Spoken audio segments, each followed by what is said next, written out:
นะครับเนาะช่วงนี้นะครับคือไอ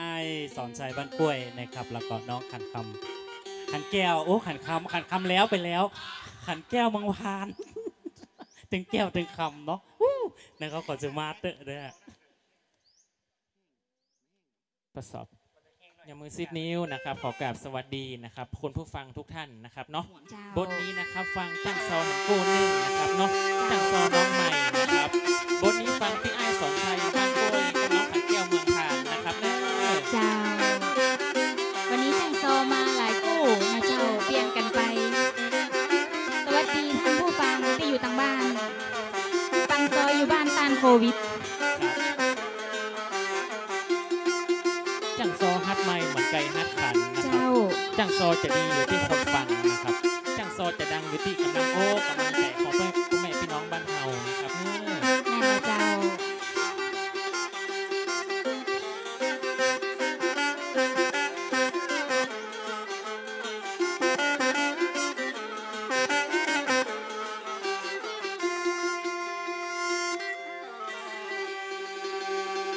ว่าได้ดีน้องเหยไปแล้วนะไม่ว่าอย่างก็ว่าไปเจออะไรมาตอนมาละ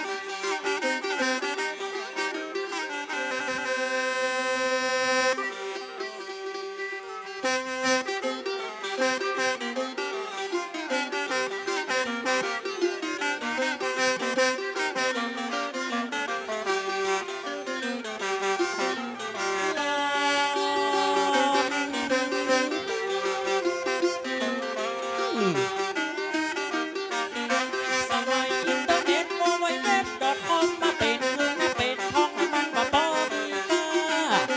สมัย100 ปีไปหน้าแม่หญิงแม่หญาจะแก้ผ้าปล่อยกายมันก็บ้านล้ำเหลือค่ะไอ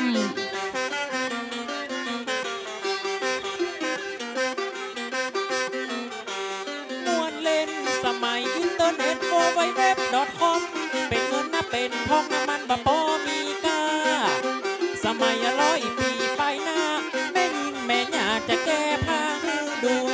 คนสมัยมันเป็นคนลวกตึกแม่หญิงสับมึกปอดใจที่หูหน่อยบาน้ำจะจมหน่อยบางหิงจะฟูปากบวงปากพูดจะไล่คบแมวพลอยโอ้มันปีนกันนะมันปีนกันน้องเหย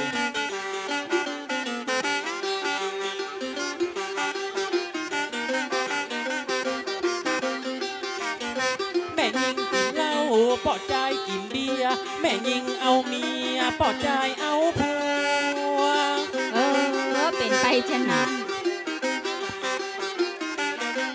เปลี่ยนมองคนสมัยมันเป็นคนลวกตึกแม่ยิงซับมือไทยในมาสอนสู่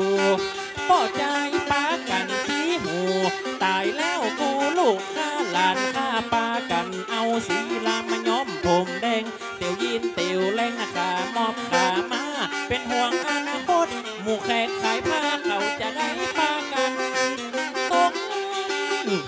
โลกมันจะบุญจะลิ้นตะลับกับปิ้นตั้งหน้าเป็นตั้งหลังจะรีประเพณีวัฒนธรรมของบะเก่าโบราณจะหายไปยากรรมน้อยไก่ยาจอยบอ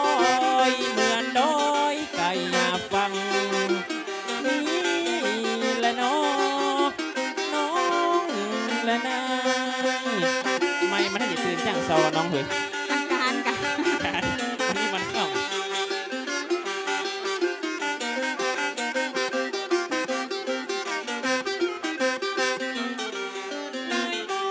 ไม่ก็เอาเก่าก็บัลละบาดีความดีสวะของพ่อแม่เขาสอนพอจะไปลงไฟแสงสีนีออนบนว่าปังปอนจะตายย้อนหมูเห่าหอมจะไปนับได้นับลองกดไอ้วิทขึ้นยอง3 เดือนก็ต้องปองนี่แหละน้องน้องและนายแล้วล่ะแล้วล่ะกะ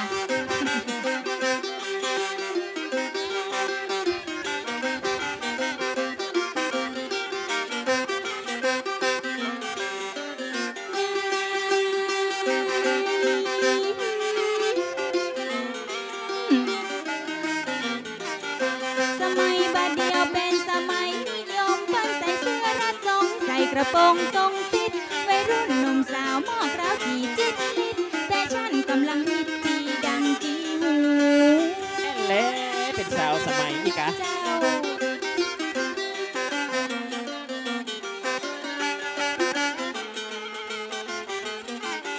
พี่อายสมัยบาดเดียวเป็นสมัยนิยมเปิ้นใส่เสื้อรัดทรงใส่กระโปรงทรงฟิตวัยรุ่นหนุ่มสาวราวจีจิตลิดแฟชั่นกำลังฮิตเจาะหูใส่ดืดย้อมผมแดงแล้วแปรงผมตั้งเนียนแบบฝรั่งเขาก็ยังบอดถือจับพึ่งจับขาจับไหล่จับมือเขาก็ยังใส่ดื้อที่มีบนต้องนอ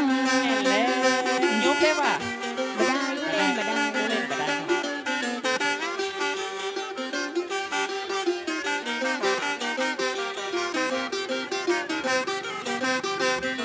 สมัยบาดเดียวเปิ้นพัฒนายังให้เขากาจะไปหูพี่อัญญา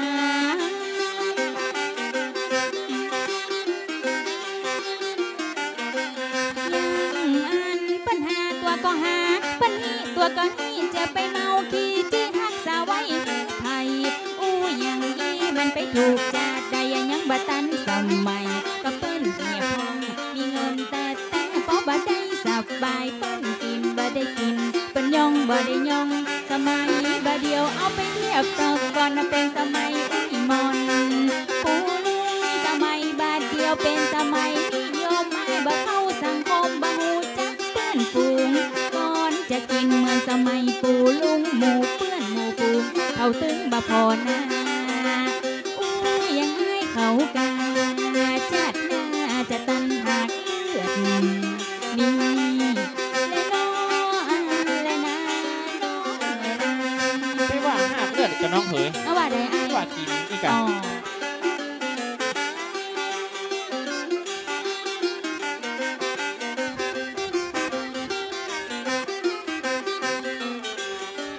มอนสมัยบาดเดียวเป็นสมัยนิยมพอละอ่อนยังครับผมเพราะว่าสมัยเป็นสมัยนิยมเปิ้นจะตึงช่วยกันอย่างอันจะแต่กันนายคือพ่อใจเอาอีนายเขาว่านี่เลยน้อเลยนาน้องเลยนาน้องไม่เป็นสาวสมัยเจ้า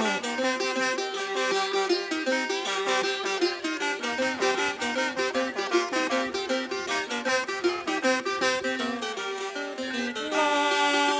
น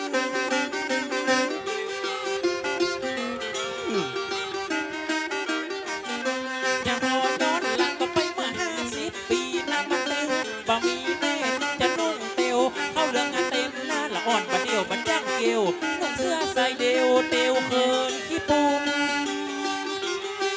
50 ปีไอ้ตันหันกะ โอ้สมัยอุ้ยไอ้ปุ่น อ๋อปุ้ยเราฟังก็เดี๋ยวว่าตัน เจ้าเฮ้ยจะขอย้อนหลังก็ไปเมื่อ50 ปีมันตึงหน้าบ่มีแม่จะนุ่งเตียวเข้าเรื่องงานเต็มหน้าละอ่อนบ่เดียวบ่จ้างเกลียวนุ่งเสื้อใส่เดียวเตียวเคินสะดือสมาฮิตกันใส่กระโปรงขาสั้นใส่เสื้อเกาะอกแล้วก็พกมือถือเนี่ยอันยังก็ฮู้เปิ้นเล่าเปิ้นลือบัดเรือใส่ดื้อยังแต่งหูใส่วองโอ้ มันเป็นแฟชั่นให้เล แฟ ย ชั่นที่โอ้ไอ้กบเคยหันสักเสือน้องเหย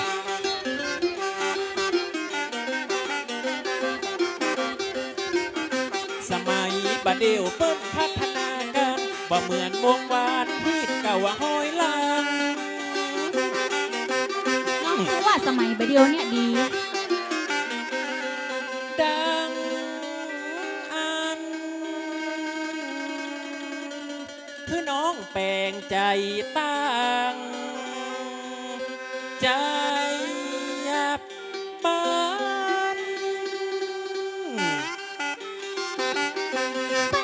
ปัญหาไว้ให้หลานเฮือลูกอู้อย่างตัวกระตึงถูกเข้าเจ้าตึงบาดเทียงรูปบ้านนอกบ้านเต้าวอกในเวียงตัวจะเอาทำเนียมดึกดำบรรพ์มาปัญหาบ่ได้หันปันกินบ่ได้กินจะกุ้งกล้าบกดินบ่ได้อยู่ได้ยัง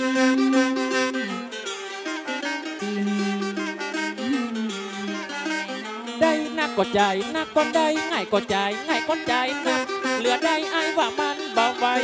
คนเฮาบาดเดียวล้นต้อยก้นสมัยอยากกินข้าวขาบได้ล้นข้าวลีข้าวกาดสมัยแต่ก่อนในสวนบะเต้าหน้าบะแตงบะฟักหน้าบะแฟงเปิ้นตึงบะฮือขาดสมัยบาดเดียวมีตังบอก20 บาทกุ้มกะซื้อพักกาดไปยาจ้า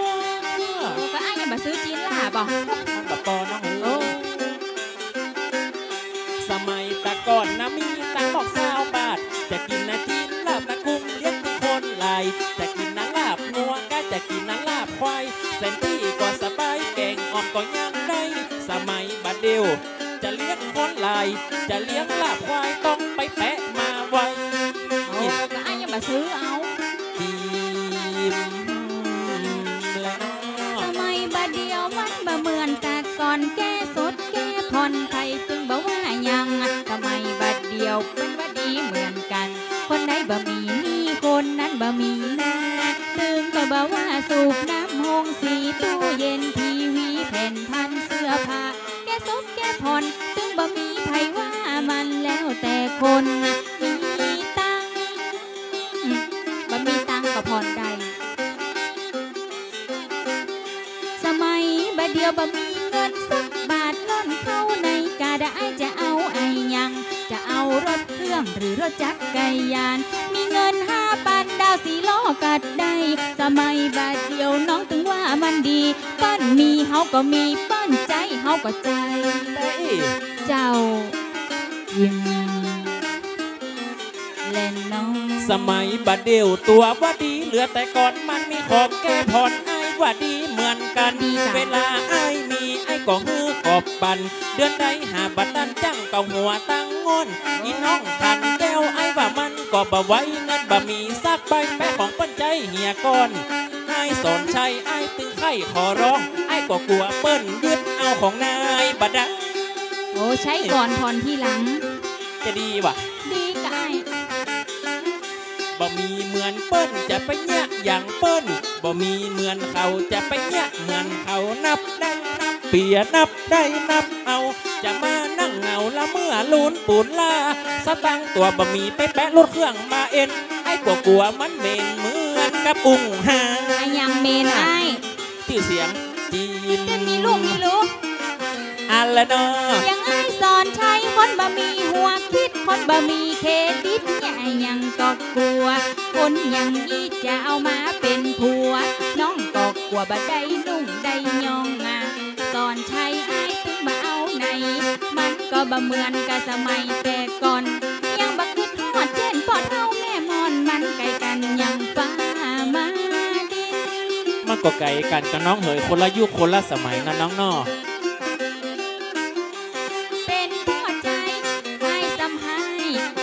ก่อนไอ้บ่มียังจะกินมดปวกอยู่นั่นก็มันยังเสาะหากินมดปวกอยู่ดินมันยังบ่ตายกันสมัยบาดเดียวน้องถึงว่ามันดีมันเต็มที่ก็มันตึงดีเช่นเราไอ้ว่าบ่ดีไอ้ว่าสมัยบ่เก่าดีเหลือสมัยบาดเดียวเนี่ยดีการสบายตึงสบายเสียงอย่างสุดแต่น้ำมันในปั๊มบางวันบ่มีใครน้ำมัน1 ลิตรเสียงเงิน30ไปขึ้นรถก็บ่ได้ไผตึงบ่ฮือขึ้นจะไปเชียงใหม่จะไปเชียงไฮ้เสียงกะรถจัดลายบ่ใจตื่นกะรถโดยสารไปนับไหลนับลื่นไผบ่ใจฮือขึ้นหน้าบ่โอ้ก็เกิดขึ้นเอากับเจ้ามันไปโตยอย่า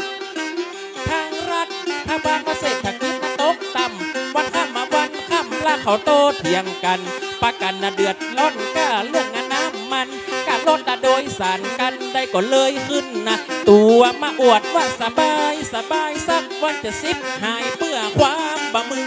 โอ้ขอขึ้นรถก็ได้หรอ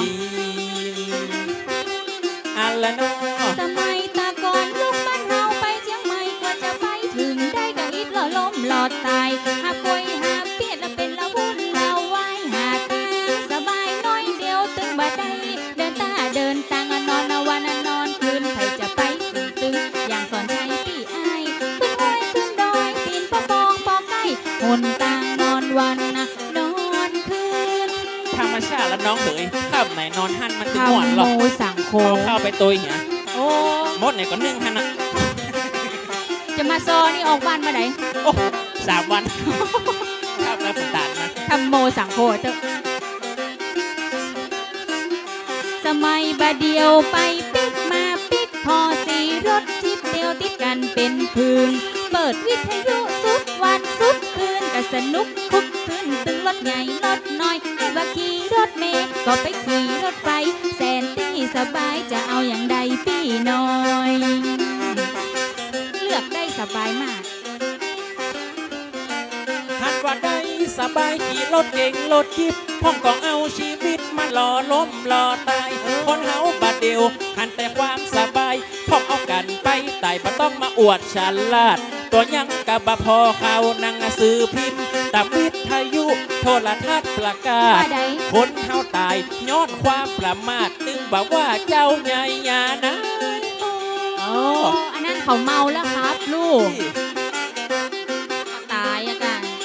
สมัยบาดเดียวว่าไปปิกมาปิกตัวยังก็บังคิดอันใดปลอดภัยเหลือกัน สมัยแต่ก่อนเปิ้นเดินต้าเดินตางกล้ารถด้วยสันเปิ้นตึงก็บ่เสียงงับ จะบอกเพื่ออีน้องแก้วขัน อยู่มาตึงวันเขาห้องเป็นพ่อเลี้ยงเอิบใจกัน โอ้เป็นพ่อเลี้ยงกะ จิมอาละนอ สมัยใดมันก็พอสมัยนั้นถ้าจะกึดอย่างอันจัดน่าจะตันกินพอเปิ้นคืนรถไอจะมาเต้วตีนะพ่อยังขี่เครื่องบินไปแอวแถวเมืองนอกจะไปญี่ปุ่นจะไปอเมริกาน้องยังได้ไปมาแถวประเทศนิวยอร์กยังไอสอนชัยกุ้งก็อยู่บ้านนอกหัวจนป้องอกสุนสาน งอกที่ไหนซอพอเรามีกี่เส้นอันงอกมาปอกง่ายอ่ะ อ๋อของมันจริงบ่ใจข้าโมพ่องยังขี่อพอลโลไปเที่ยวโลกพระจันทร์ยังไอสอนชัยจัดน่าจะได้หันบาเรือโลกพระอังคารเปิ้นก็ยังได้ขึ้นอู้ยังอีกะตึงบาหันพี่ยังฟังเปิ้นเล่าฮือกันดังสนั่นปันปืน โอ้ดังแต่นังว่าไปว่าไก่น้องเหยนี่ตั้งตาไอ เตะฮือพอเจ้า หันว่าสมัยไปสมัยบอดบอกว่าในเวียงบ้านนอกลืมพิดกะว่าห้อยหลังสุดแต่มองละยังบ่มีอภัยตำบ่เหลือไม่การละยังบ่มีภัยหาบเข้ามีในหลงหลักไปฮื้อเปิ้นสีตัวยังว่าดีเสี่ยงกระสอบถึง20 บาทต่างขึ้นรถออกบ้านหยับเสี่ยงน้ำมันไปบ่ดอกงาบ่ โอ้ท่านอันนี้เนี่ยใดเหรอเข้าอ่ะ เมื่อเจนกว่าสมัยกับบะเกาว่าลุกมาเหมือนเจ้าเปิ้นตักเข้ามาตำมากินเข้าง่ายไปเนี่ยเวียกเนี่ยกา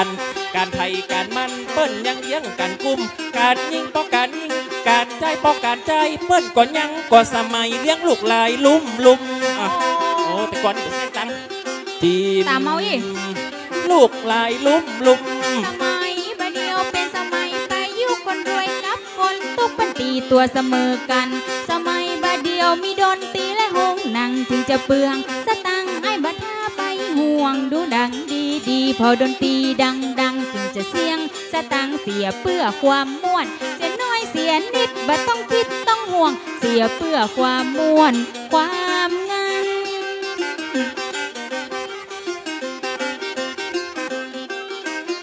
สมัยบาเดียวเป็นสมัยวิเศษเปิ้นตีกันต่างประเทศเฮาก็ยังได้หันมีทีวีฮือพอมีวิทยุฮือฟังเปิ้นหูหันกันตัวจองตัวบ้าน สมัยบาเดียวพัฒนาเจริญบ้านใดมีเงินก็ตึงเจริญทั้งนั้น ๆนี่แต่ว่า เจ้า และน้อง สมัยบัดเดียวบัดจ้างบิดจ้างแบ่งพ่องซื้อของมาแต่งมันเกินหน้าเกินตาซื้อไอแชโดว์มาติดซื้อลิปมาทาที่ตัวเอาใส่ตาพอยังมาตาซี โอ้ เมื่อเจนก็แต่ก่อนมาหลัง มันยังก็บะหันหน้าเขาแต่งอย่างอีมาพอก้อยเตอะจังซอแม่ยิงวันนี้ เป็นได้ แก่น เจ้า ตาจนปอดำละปอดำคุมหมู เปิ้นฮ้องว่าอาชาโด แหมตายเลยแม่นเปิดกระส้ม ว่า กินข้าวก็อย่าได้แก่ ลาบ สมัยบัดเดียวเขาแต่งกันนะขนาดแต่งเกินทำมา ชาติจนสตังค์ก็บ่มีจับใส่ยาบางคนกลายเป็นคนก็บ่ดีสตังค์บ่มีเขาก็ล่องไปไตพอกเป็นหมอนวดพอกเป็นโซเพณีเพราะสตังค์บ่มีซื้อเครื่องสำอางมาใจโอ้ว่าแต่ว่าจีมและน้องจะไปลวกใส่ตัวแปงเอาหัวเข้าห้องมีก็ว่าเปิ้นยำบะสวมงอนตัวว่าเปิ้นบัดดีก็มีรักที่มองมัวบัดที่ตาตัวยังนุ่งยังยองพอเสื้อผืนนี้ผืนหนึ่งจะเป็นปานามันก็ชาติสำคัญนะยังบักกึดก้อยพ่องว่าเปิ้นบะสวมก้อยงอนไข่คางมีก่อนแมงวันจะไปสวมมันสวมงอน อันนี้หัวนานเลยเป็นแม่หญิงก็ว่าเป็นพ่อใจต่างคนนะก็มีหัวใจเหมือนกันซื้อเตียวซื้อเสื้อชุดนึงจะเป็นปันมันก็จะสำคัญไปซื้อมาอย่างอันมาซอวันนี้ยังบ้านนุ่งเตียวสะดอลองนุ่งมาปล่อยซอไผ่ตึงบะพอแถมซ้ำโอ้พอกะพระเอกแล้วเนี่ยพินนอกทันสมัยไอ้หันเปิ้ลนุ่งพื้น400-500สอนชัยปีน้อยไอ้นุ่งเตียวพื้น100ไปไอ้นุ่งมาปล่อยแล้วยังบ่หันเป็นใดยังบ่มีไผมาจี้หน้าด่ายอไอ้นุ่งก็เตียวถูกก็มาปล่อยก็ยังมีคนละมาเชียร์มาพอจังซอพอใจลูกก็จัดหล่อจังซอแม่ยิงเปิ้นก็ว่าจัดงามนั่นแหละอีก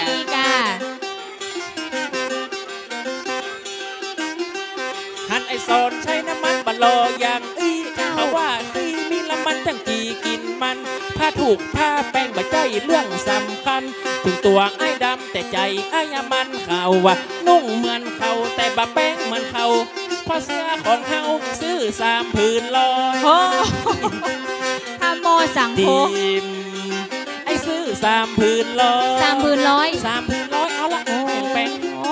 ถูกหรือเสื้อหลองไม่อุ้ยน้อง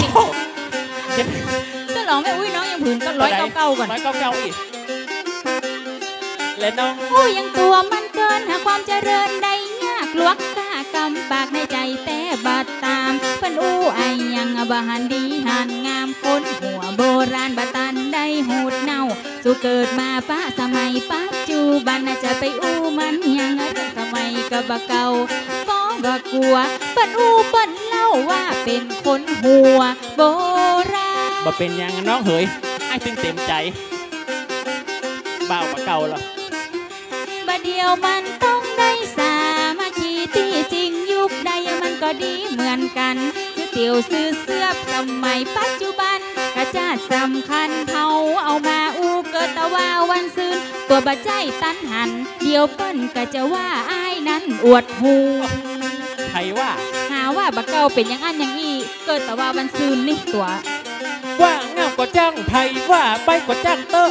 อย่างตัวมันน่าเสอะบะถือเนื้อบะถือตัวเป็นน้าแม่ยิงมาทำเป็นกับบะกลัวบะใจลูกใจผัวซ้อนรถเปิ้นไปเลยเป็นน้าแม่ยิงมาทำเป็นก็บะอายอย่างคือหมู่พอใจละหนุ่มๆเขาเย้ยเป็นแม่ยิงไปซ้อนรถไปเลยมันจะพิษทำเนียมมาบ่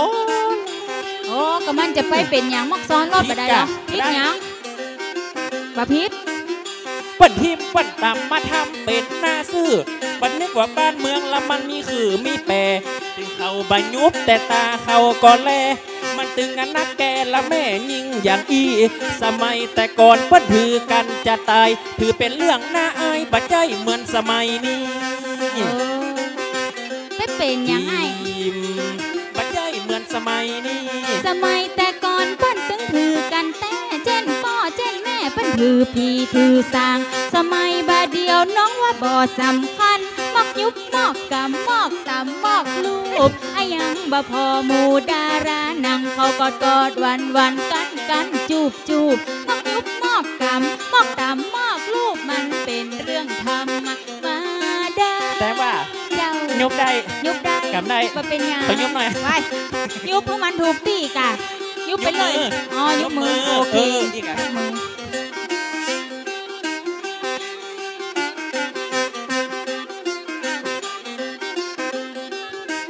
ถ้าได้ซ้อนรถเครื่องมอก เขากำเขาบีบยังแควนเหลือรถถีบมันจ้าปอจะตาย มันบัตันอกมันตึงบัตันใจ ไปไกลเป็นไกลต้องการโวยก็บ่ได้รถยนต์รถเครื่องไปเร็วมารีบจักรยานรถถีบใครบ่กินบ่ใจกินก็ได้ออกกำลังกายตัวโอ้เสี่ยงสตังแดดก็ฮ้อนเนี่ยไอ้คนจนต้องทนปัดรถถีบถึงฟังถึงหีบแล้วมันก็ถึงเหมือนกันเปิ้นมีรถเครื่องจื้อเสียงเปิ้นโด่งดังลูกศิษย์ไอ้สุวรรณไอ้ตึงบัจจานว่ารถถีบแล้วมันก็ถึงเหมือนกันแต่บัดได้ก่อนระวังก่อนตั้งหลังตั้งหน้าก่อนได้ยุบก่อนได้กำอย่างอีนายเขาว่าข้าจะซื้อฮอนด้าลามาขี่สังกันมันก็จัดให้ยุบลูนี่จวนป้อใครน่าไปซื้อรถฮอนด้าเขาจะว่าไอ้นี่หันแต่สาวก่อนไอ้ได้บิดไอ้จะบิด100สาวอีนายเป็นสาวเอานมมาจูคนเฮาหันใส่ว่าไอ้นี่ได้ดีอีป้อหันใส่ว่าไอ้นี่ได้ดีว่าอีนี่คันหยุดเดี๋ยวนี้หยุดมีกะเฮียโอ้ยังบะเดียวนี่ไอ้มันออนไลน์มันไปทั่วโลกนะบะเดียวเนี่ยไปทั่วโลกก็ทุกแล้วก็ทั่วโลกไอ้เขาเปิ้นกับอู้กำยาบจะได้ยังก็ซ้อจันม่วนเหรอ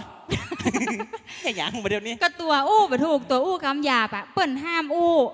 คนเท่าหันใส่ว่าไอ้นี่ได้ดีโอ้สระอีได้กินเนาะฮะมันลงสระอี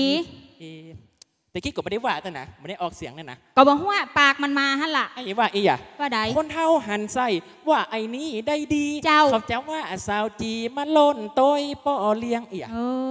ฮุกกี้เขาไม่ว่าสุมาโอ้ออกเสียงไม่ผ่านพอดีโอ้กระแตกอะเขาว่าตะกี้เขาว่าอีนี่คันอีอะปัจจัยไอ้ปัจจัยไผ่ฟังบัดชัดไปฟังเดือดร้อนเตือนอ๋อไม่ได้ว่าเนาะไม่ได้ว่าเป็นว่าสาวจีล้นโต้ยป่อเลี้ยงไหนป้อเลี้ยงแน่กะแปลว่าวันนี้มาซอตัวป้อเลี้ยงจะเอาสักหน่อยก่อนป้อเลี้ยงตามใจสุดท้อใครคงจะป้อเลี้ยงอ่ะป้อปีป้อเลี้ยงกันอันนี้นะหน้าอย่างจอนคุยนี่นะป้อเลี้ยงโอ้ไม่ไหวจอนคุยเนอะนี่ยังพระเอกอ่ะพระเอกฟังเนี่ยป้อเลี้ยงโอ้เนี่ยเขาฟังป้อเลี้ยงตะกำเตอะอันนี้เป็นทำนองอย่างเจ้าทำนองปั่นไฟน้องเหยก้อนตัวเนาะป้อเลี้ยงเนอะบ่าวคนยังเฮานอนายบ่าวคนยังเฮานอนายไปแอวตั้งใดสาวบ่ไข่พอลูกมารอป่ออายลอยป่ออายโดนโหยรางวัลตี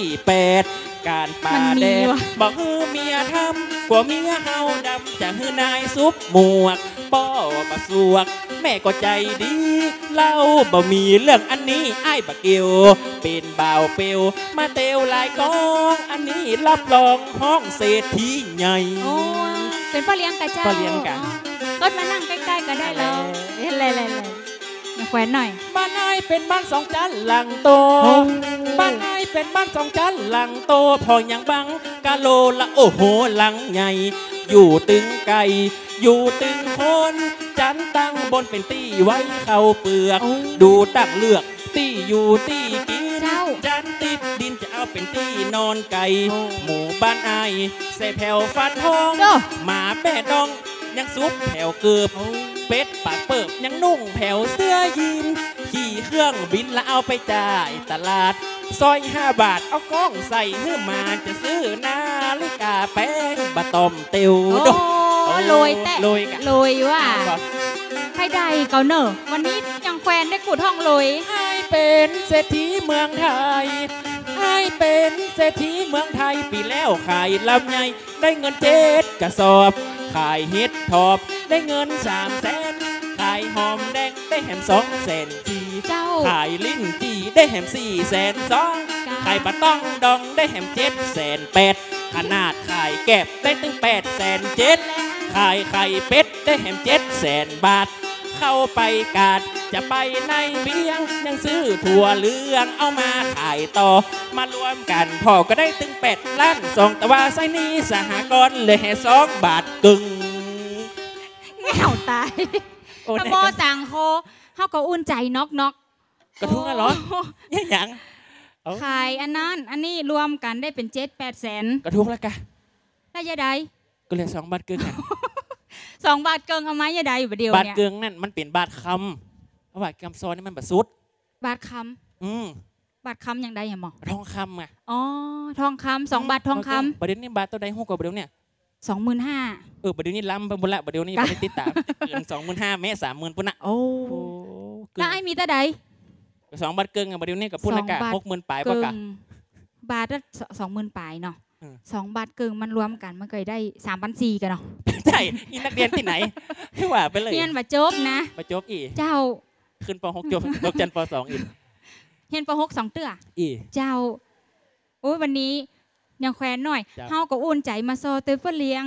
ได้กู้ทองรวยอีน่ะก็จับแล้วเหรอแต่บ่เป็นหยังบ่รวยบ่เป็นหยังเพราะไอ้สอนชัยนี่เปิ้นเป็นจังซอดังบ่ดังว่าออกไม้มันก็ดังอีกกันหมดนะกันเอาให้ไหมบ่ใจเปิ้นหมายถึงชื่อเสียงโด่งดังเนี่ยเป็นจังซอดังลูกลำปางมาบ่ดังเตื้อฝากไปเลยฮะบ่ดังกันก็เฮาก็ซุยหมู่เดียวกันซุยกันเนาะก็เฮาบ่ซุยใครมาซุยเฮาอ่ะ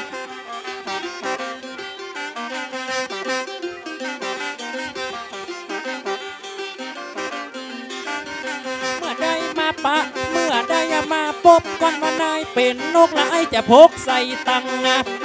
จะเฝ้าเอาตัวตึงวันนายโคนบางงามจะดักแห้วใส่บ่วงเดือนดับจะมาจับเดือนเป็นคนเท่านักะเกินจะตกต้องเกิ่งสวงกินลาบงัวแดงบ่ได้แอมหอมด้วนจะไปเปื้อนเมนเอือนเมนนาข้าวเจ้าหน้าบุญเนาะวันนี้ได้มาปะกันมาไป2 เดือนไปละเมื่อได้มาปะเมื่อได้มาพบก่อนว่านายเป็นนกนายจะพกใส่เป็นดีแค่ได้กระดาษทิชชู่จะเข้ามาเอาตัวตึงวันนายโคนบางงานจะดักแห้วใส่บ่วงคณามันโพดเป็นหน้าโตดใส่หนูสุดแต่หูปูน้อยน้ำลวงอันถ้าได้ผ้าเช็ดหน้าสักผืนจังสาวพ่อใจจังสาวพ่อใจยังเพิ่นเอาน้ำลูบหน้าไปเดี๋ยวนี้เหงื่อเข้าตาละโนเมื่อได้มาป้าก็เมื่อได้มาปอบป้อตีนปลายกป้อนกเข้าคันห้างเสาเล่าคิงป้อนยังมางามสัตตาหันก็เป็นดีใครจักถ้าจะเป็นลูกหลานพญาอินขันแก้วแม่ยิงหันมาจัดหนักพอมูจ้างปีเขายังหน้ายังยักบรรดาฮักยังอายสักคนกะช่วยกันแม่มันเจ้ากลัวยังละคนยังหาปันว่าอยู่ลุ่มฟ้าบาดท่ากลัวฝนวันนี้พญาอินได้มาปะใส่คนเป็นบุญกุศลของคนยังคาให้ไปที่ไหนน้องจะขอไปตุยเพราะอายคนสวยน้องก็ตึงจะตายโอ้ตึงสวยตึงหล่อมินิมดคนงามไง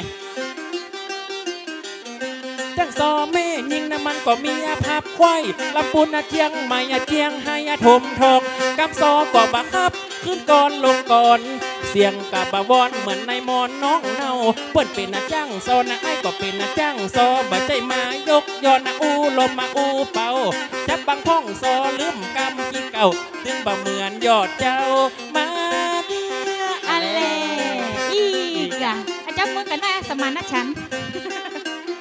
อันนี้แล้วบ่จังซออนาคตวันเล่ากันอดยอดดาราเมืองเหนือไปซอตีในคนหลังไหลไปเชียร์พ่องลืมลูกลืมเมียลืมกินน้ำกินข้าวจับพ่องแกงไก่จนพอลืมลกคนพ่อเขาฟังกำลมขันแก้วมันจ้างเป่าดก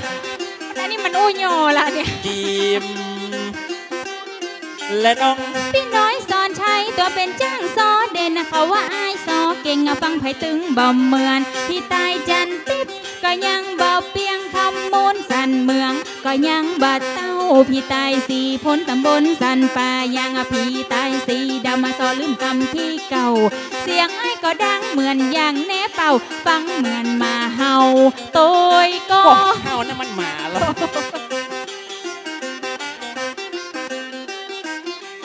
ซอวันนี้มีจังซอจัดนักพ่องก็น่าฮักบางพ่องก็ปุ่มลามอย่างไอ้สอนชัยอันนี้เป็นจ้างซองามมาซอตัวกันวันมาวันนี้ตึงดีอกดีใจได้มาปะป่อใจสอนชัยแถมนั้น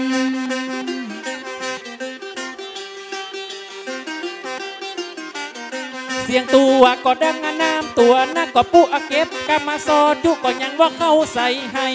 เสียงตัวก็หวานเหมือนน้ำตาลทรายจังซอพ่อใจเป็นดีอ้างดีอวดอีน้องขันแก้วไผ่บะหันหน้าตานึกว่าดาราที่เปิ้นมาประกวด AF เดอะสตาร์คว้ารางวัลมาหวดตึงบะเหมือนยอดเจ้าแม่โอ้มันชมแต่ชมว่าแล้วมันอู้ย่อเฮากะมันมีอย่างใดก็ว่าไปตามนั้นบะยกยอปอปันไออูก้าความจริงเสียงตัวกว่าวันเหมือนไวโอลินมันน้ำซอกหินมาตกลงเอาหอยแก้วป่อไม้ป่อหังไทยบะหันตัวจริงป่อไม้ป่อหังไทยบะหันตัวจริงเมียหาเมียคิงเพียงกระตื้อบะแล้วเอาลูกกันดิจิมเพียงกระตื้อบะแล้วพี่ไอ้สอนชัยไปยกยอปอเปอร์ข้าว่าปอปอเนอมาจุกันพิษใจบรรดาจ้างซอก็มีถมไปเขาว่าป่อใจซอดีกะขนาดบ่มีก้อนคำปั๊บบ่มีจุ่มปาจีบ่มีกินนารีกำซอตึงใบยากไอ้สอนชัยซอดีเหลือขนาดจ้างซอคนใดก็บ่เต้าบ่เปียง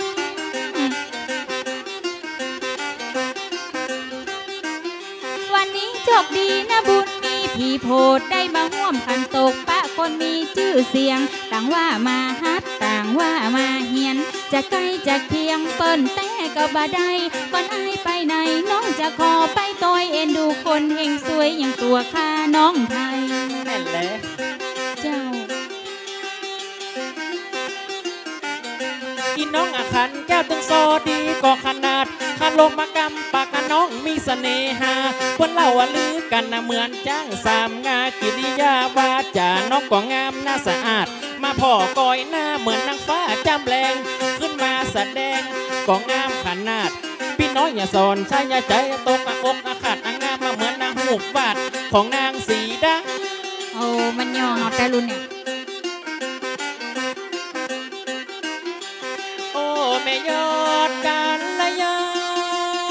เจ้าเกิดมาจากไหนงามอยู่ญาติบาดใจงามกว่ายิ่งใดในโลกโลกาเป็นลูกคนกับลูกเทวดาจุติลงมาเกิดในโลกลาตาในก็คมผมในก็ดำตัวอันยังมางามเหมือนนางแก้วไข่ฟ้าแอนแลจิมเหมือนนางแก้วไข่ฟ้า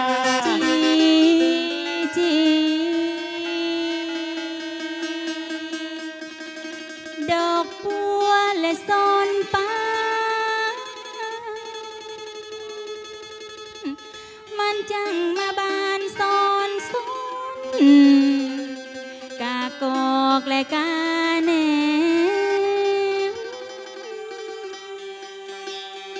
คนใดจะข้ามน้ำลึกที่ในบ่ปังบุญเหือและบุญแปไอ้ยันน่ะลูกคออย่าได้พิษแพ้จากขันคำและขันแก้วควายปูงานกินยาเก้าเหี่ยวกินแล้วนกนอง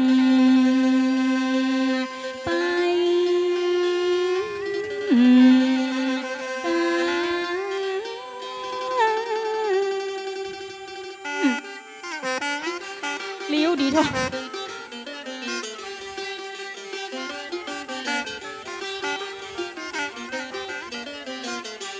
งกงักเงียเจ๊กกินก๋วยเตี๋ยวตะเกียบอันเดียวกีบบ่ได้ลูกจิ้นกินมาได้ก็เอาตั้งเอากะอ้ายกินนะแกงป่ายังเบิ้งบุญนะเขามินนะปืดนะตีนสิ้นมาหันใส่ยากาปีคิดมาอุราแห้งเหี่ยวน้องนอนคนเดียวก็บ่มียังบ่มีเป็นบ่าวจะแก่เท่าเต็มที่แหมสัก2-3 ปีก็ถ้าจะหนีไปบวชไปฟังบวชเด้อไอ้บัดเดียวว่ามันถึงมันเติงเวลาหมดเวลานี้กาดังอันจะจวนขันแก้วน้องจานบ บะเดียวหมู่เฮาก้อยสู่มาสู่หมอกเจ้าคนฟังหลังเตือกำซอกำบะดีกำบะงามยกเอาปืนติ่นฟังเนื้อเอาอาน้องปีจังซอรุ่นใหม่ก็เหมือนไก่ฮักขันคอจะไปจังขันแก้วอีน้องจังสอนชัยจะจังมันเตอะหลังเตือกำซอผิดท้องถูกท้องขอพ่อแม่พี่น้องบ่อโหสิกรรมหลังเตือกำซอมันจะถูกจะผิดขอตั้นจะไปติดมันบาดใจกำงามกำตั้นกำน้องขันแก้วเมืองผ่านเป็นจังซอฮัดใหม่ขอซื้อหมอกซื้อมานะน้องนอหมดเวลาเพื่อจะได้ช่วยกันสืบสานของบะเก่าโบราณล้านนาจนได้ช่วยกันรักษาของบะเก่าเฮาไว้การจ้อยการซอมันอยู่ตลอดแถมกำใดบดีกำใดบางงามขันแก้วเมืองผ่านขอสุมาพ่อแม่ก่อนที่แจ้งซอจะได้ลาลงผามจะเอาปอนมาปั่นสถาพี่น้องเอาปั่นปอนเปิ้นเห็นหน่อยช่วงสุดท้ายของน้องขันแก้วกับไอ้สอนชัยนะเจ้าคิดกันนะสิ่งใดขออย่าได้อย่าขาดทองมีเงินนะมีทองนะเข้าของมหาศาลกล้าขายของเพื่อได้อย่าปันลอยจกหนุนบุญช่วยถูกหวยรัฐบาลหวานเจ้าแม่บ้านมีรักมีทานมีบ้านหลังใหญ่เอาอย่างของเจ้าสุดยอดคือได้นับแบ่งสุดแรงสุดภาษาหน้าบะฮิหน้าก็มาหน้าบะหาก็ได้มีเงินนะมีทองนะเข้าของเหลือใจขับรถไปตั้งใดคือมีใบขับขี่แต่นอกระตุกสิงากคือมีหากมีต่อคือมีสร้อยคอวงตะเว้นรถเครื่องกระตุกสิบยากคือมีหากมีงุนคือมีเงินหมุนไว้เป็นทุนสักล้านนี่ปอนน้องขันแก้วกะปออยู่ปอกินมีตีดินที่บ้านมีการมีงานทำมาค้าขายเลี้ยงหมูก็ได้ปันดุกว่าเลี้ยงจะได้นายตันนาขอสุมอกสุมาคุณพ่อคุณแม่